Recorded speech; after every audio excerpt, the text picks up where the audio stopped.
Welcome to a fresh episode on this segment on Daybreak Africa. I am Angela Daku, and today's topic will be about the state of Nigeria economy, the growth projection in 2022. Well, with me today to discuss this is an academician in person of Barrister Magnisa Fasion. You're welcome to the program, sir. It's my pleasure. It's my pleasure to be here. Thank you, sir. So, coming to the discourse of today, what is your opinion on the state of Nigeria economy today? If you are looking at Nigerian economy, there's no way you can look at any topic without looking at what it was before now and then compare it with what it is. Thomas Kuhn, the philosopher, tried to talk about the paradigm shift. Every community has to be able to define its own vocabulary, and then so you have to look at economic state of Nigeria from the point of view of what was it like in pre-colonial times, during colonial struggles, post-colonial, post-independence Nigeria, and pre-oil boom Nigeria, post-oil boom Nigeria, and then the state of the economy of Nigeria at the moment. Incidentally, the Nigerian state had, at any point in time, and sadly and tragically in history, had never gone forward. It had always been one step forward, two steps backward. Time was when in the Nigerian colonial, pre-colonial and colonial period, pre-independence period, the Nigerian country state was an amalgamation of the northern protectorate and the southern protectorate plus the colony of Lagos, in which the mainstay of this economy was purely agrarian. Nigeria was had always been essentially an agrarian society, meaning that we depend on agriculture, commercial agriculture, subsistence agriculture to survive as a nation. The north was renowned for its groundnut pyramid. The western region of Nigeria was noted for the cocoa, and then the eastern part of Nigeria, from the Midwest to the eastern part of Nigeria, was renowned for the palm products. So the Nigerian economy was essentially built in those days on agrarian products. Chief Obafemi Awolowo, who was the premier of Western region, was able to build cocoa house, founded the University of Lagos and the University of Ife from proceeds from cocoa products. The first university in Nigeria was in 1948, University of Ibadan, who was a college of University of London. And then by 1960, Dr. Nnamdi Azikiwe founded the University of Nigeria, Nsukka. And then Chief Obafemi Awolowo followed that with the 1962 founding of the University of Ife, which is now Obafemi Awolowo University, and then the University of Lagos also, and then Sir Ahmadu Bello founded the Ahmadu Bello University in the north. And so the idea of interrogating economics began from there. Both colonial theories regarding economics had taught us some things regarding economy, and then professors who now came back from British universities, American universities, who were Nigerians, began to tell us about what the economy was like. But from the process of the particular regions came from the agrarian products, and the society. If you get to Obafemi Awolowo University today, you find that some of those physical structures that were built there were built from the process of cocoa. So the economy was quite good for us at that time, but we felt that okay, if we're able to get the colonialists out of our way, then the idea of how Europe underdeveloped Africa, which was the title of the book authored by Walter Rodney, in which he tried to tell us that the colonialists will come, they will determine the price by which our cocoa produce will be sold to them. And then when they buy a bag of cocoa, and then they go and recycle it into Bonvita, into Ovaltine, they also determine how much that thing is going to be sold to us.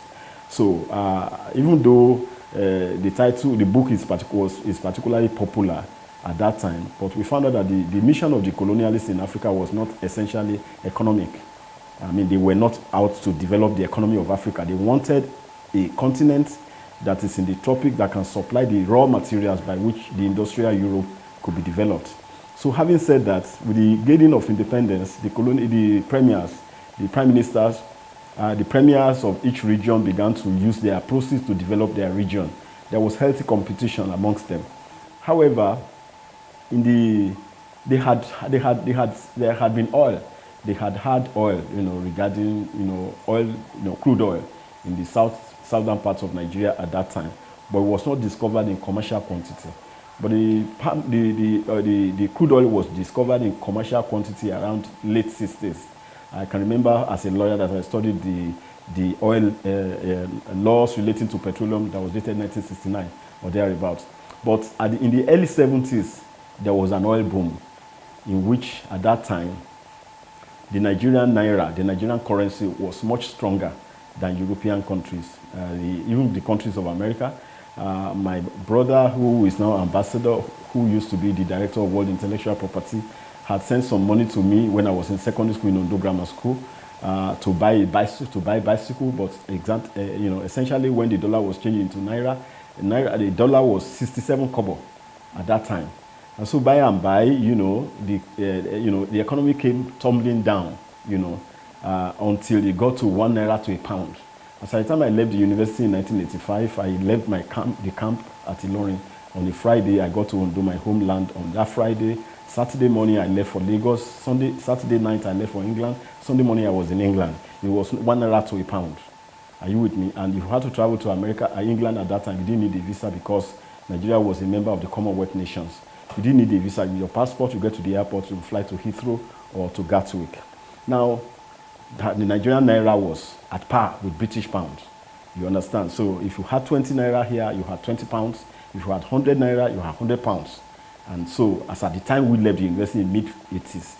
And so, before then, when General Yakubu Gowon was being interviewed abroad regarding the state of economy in Nigeria, he said the problem of Nigeria at that time was not how to get money, but it was how to spend it, because Nigeria had so much money. The Doji Commission of 1973, 74, 75 introduced what is later became known as Doji bonus, in which people who were having little money paid, were given good sum of money. Guys like us who went to teacher training college at that time were actually paid, as a student, you were paid 8 naira as a stipend. That 80 naira would be an equivalent of 80,000 naira now. You understand? And as at the time we were leaving the NYSC, as at the time I was doing my NYSC, my stipend was, my NYSC stipend was around 200 naira.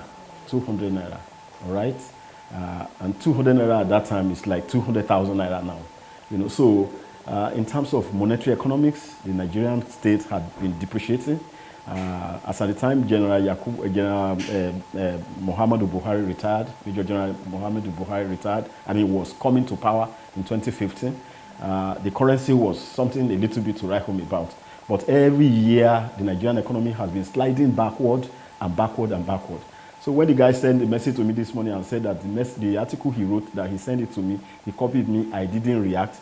I told him that, look, I had been on the editorial board of newspapers in Nigeria, and we had been given subjects to discuss in our editorials. And Nigeria as a subject to me has been a lot of headache, because each time I discuss it, there's nothing cheerful, there's nothing cheering. You understand what I'm saying? You still see the same, the worst part of it is that when you now get to the university, a university where you are supposed to generate ideas to run societies, and where that is not happening, you understand? So everything is topsy-turvy somehow. So if, as at the time I was having my NYSC, I was going through my NYSC, I was paid 200 naira, and then Nigeria was sending technical aid course to African countries because graduates of Nigeria then were strong enough to teach in African countries. But things has never been like that. Things has fallen apart, and what Achibe said we should avoid has been the loss of this country, economically and everything. So. Well, from recent reports, we have it that Nigeria's economy seems to be recovering from the COVID-19 pandemic, especially with the projection from 2021. The first quarter was projected 5.01%, second quarter was 4.03%. Okay, the third quarter was 4.03% rather, yes. And then the last quarter was 2.4% to 3%. Yes. So how is this feasible that the growth is actually going to continue like this? Let me say that most of those figures that you reel out now, They are basically elitist figures. They don't have anything to do with the common man. They don't. I was going to ask that. Yes, because we still go to the filling station. As at the time, President Goodluck Jonathan was leaving office, a liter of petroleum was about 70 naira or thereabouts per liter. When I became the editor of Prime People, I became the editor of Prime People at the age of 34, and I had an official car. And 20 naira will fill my tank of a Peugeot 504. 20 naira will fill my tank. 20 naira. But right now, a liter of petroleum is 100 and, if you get it right, I mean, in this part of the world, you get to 162, 60. But right now, in the last couple of weeks, I had bought for 190. Some people had bought for 200 per liter of fuel.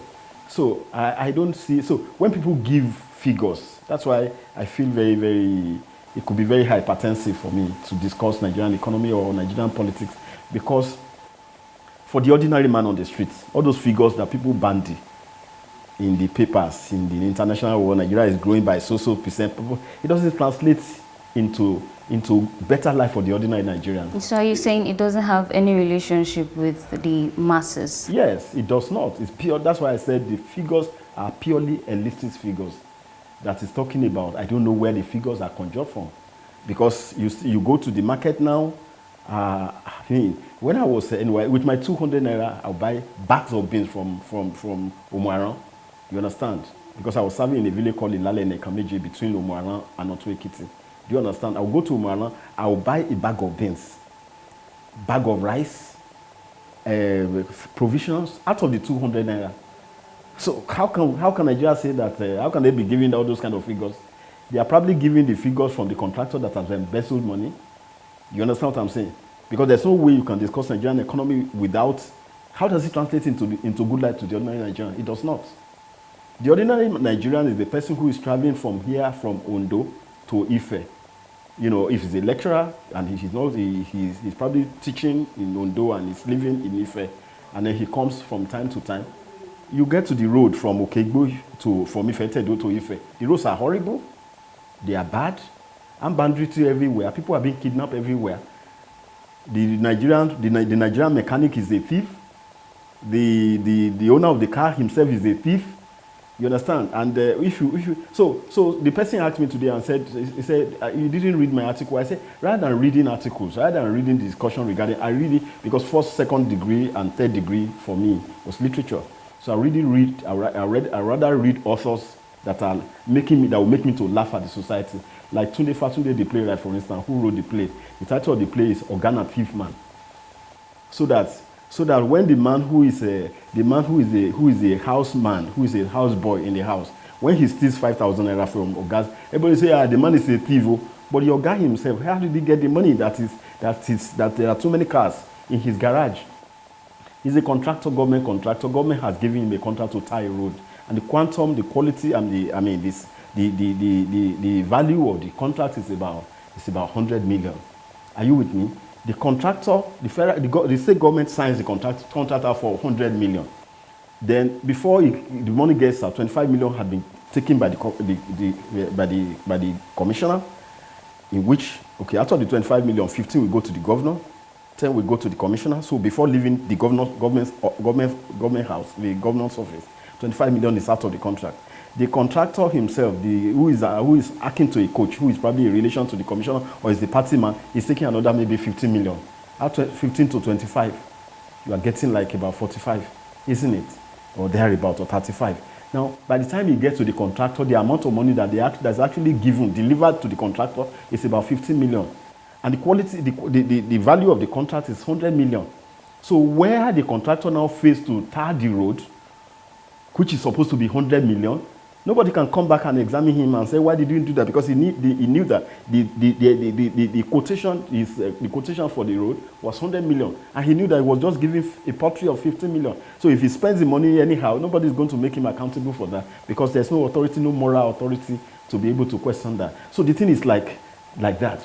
So at the end of the day, you find out that a journey that should have taken you from Ore to Shagamu, maybe like about 45 minutes, takes you like 4 hours, because the roads are bad, because the parts of the car, when you bring a car here, the car that I'm using at the moment was manufactured in America in 2003. All right, I bought it in 2018. By the time I bought it in 2018, everybody was congratulating me that I was lucky. That's within 15 years of manufacture. But between 2018 and now, the thing is ramshackle everywhere because the roads are bad. So in trying to meet my needs regarding make my resources to meet my needs, to the mechanic, to the housekeeper, to the food, to whatever, the whole thing is, everywhere. So the political development of a country, vis-a-vis the economic development of a country, Nigeria is about the most complex something where you really cannot reconcile figures.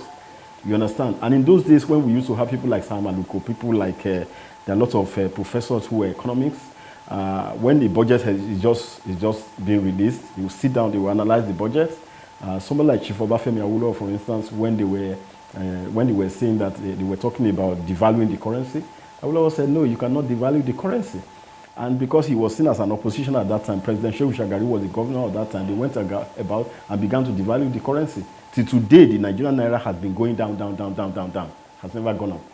So that if there's going to be 2023 is an election year, we're going to have another president. We don't know for how, we can benchmark the time, the value of petroleum per liter when he's coming in. But to the extent that the thing is going to descend and fall and crash, that we cannot determine by the end of his tenure. And then you find out that in most countries, most of the people that are in politics, they are at the apogee of their productive life. A professor of Barack Obama, who was a professor of constitutional law at 42, 43, became American president. Professor of constitutional law, meaning that in America he knows what the size of the National Assembly should be like. That people who are speakers or congressmen, they are supposed to be domiciled in the place they are representing. But here, everybody's in Abuja. University professors are barely paid anything to write home about. And so, because the lecturers, the academics themselves are hungry, they begin to get into politics. I saw one advertisement today regarding somebody who had a PhD and who is trying to go into politics. And so, in the First Republic, I mentioned when I had to meet the Minister of Education representing some group as their lawyer. And I said in the First Republic, for instance, professors were earning much more money than ministers. But a situation in which professors are just houseboy now. Any politician from a world will say, Baba Professor, have you eaten today? And things like that. So the guy himself is an intellectual. The intellectual himself is a laughing stock in the society, and the society's values is lopsided and gone to the dogs. So economically, therefore, you really cannot say you are buying anything that is of value. And then we now get into mediocrity, copycatting, so that when you produce a belt in Onitsha, you are trying to imitate an American designer, but you produce low quality because you want to.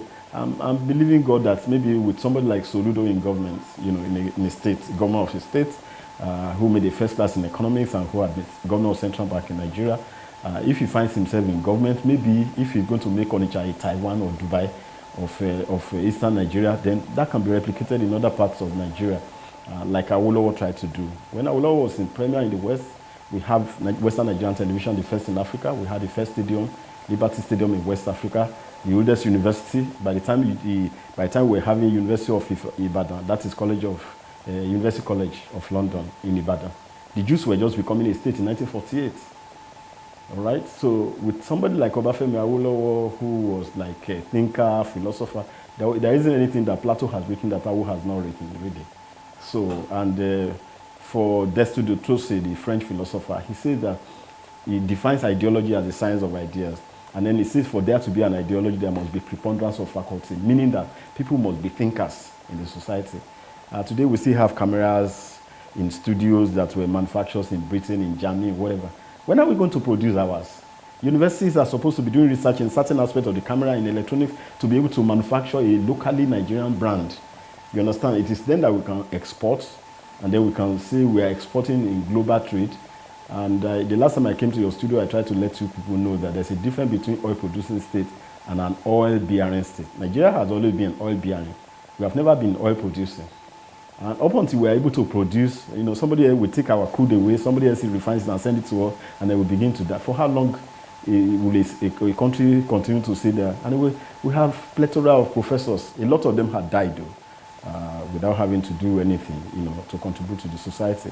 So Although I would like to ask, from your opinion, Yes. what do you think Nigeria can do to help the economy? We have to go back to the brass tracks.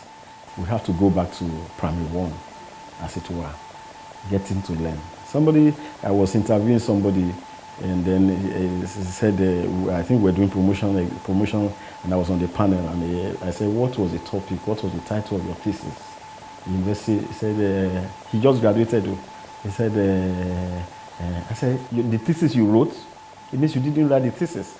And up till today, for instance, if I'm marking your script in the exam and I find out that you don't know the course code or the course title, it's -10 of each. It shows that you were not there. You are not in that exam. And until we have that right kind of attitude that is very, very, very hard on mediocrity, that really can aspire to move forward. Do you understand?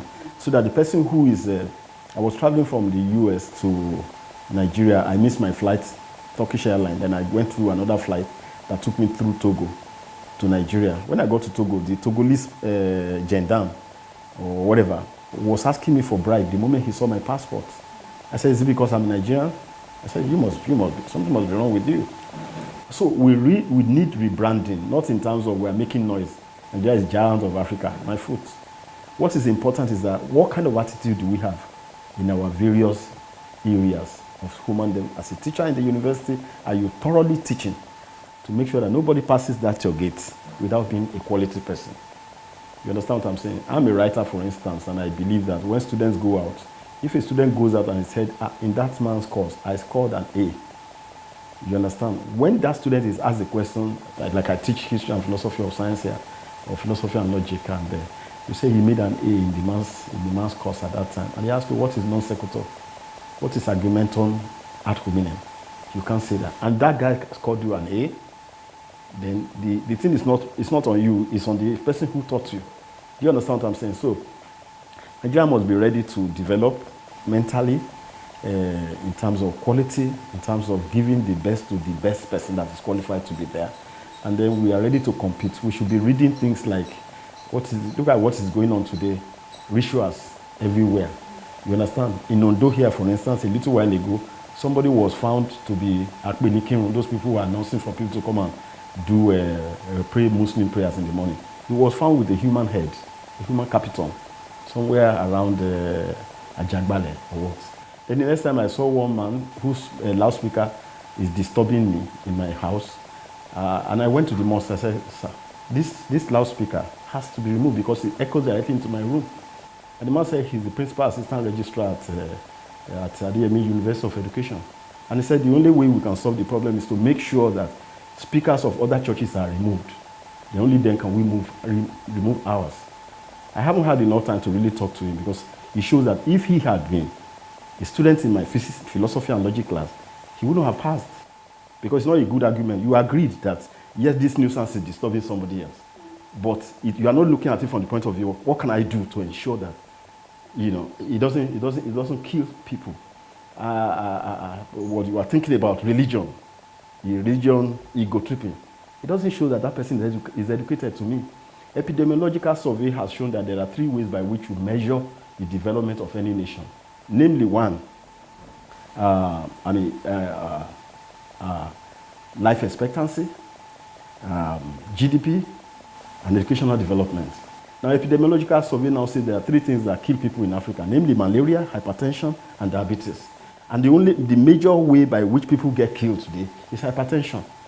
And primarily accountable for that is high noise. So a nation where life expectancy is it's the oldest that can die there is about 40 to 45. That economy cannot clearly claim to be a good economy. Because at the end of the day, human being is the center of any development, political development, economic development. How do the people fare in that kind of environment? So, and we media people, practitioners, and those of us who participate in media like this, as the media is being described by American philosophers as the 4th estate of the realm, meaning that after there is judiciary, there's legislature, there's executive, the next place is the media. Because the responsibility of the media is to hold the government accountable to the people. So if the people are not doing too well, and I can't see people living very nicely, the roads are bad, the ventilation is poor. Religious leaders are noisemakers all over the place. There are loudspeakers everywhere in Nigeria where people cannot sleep.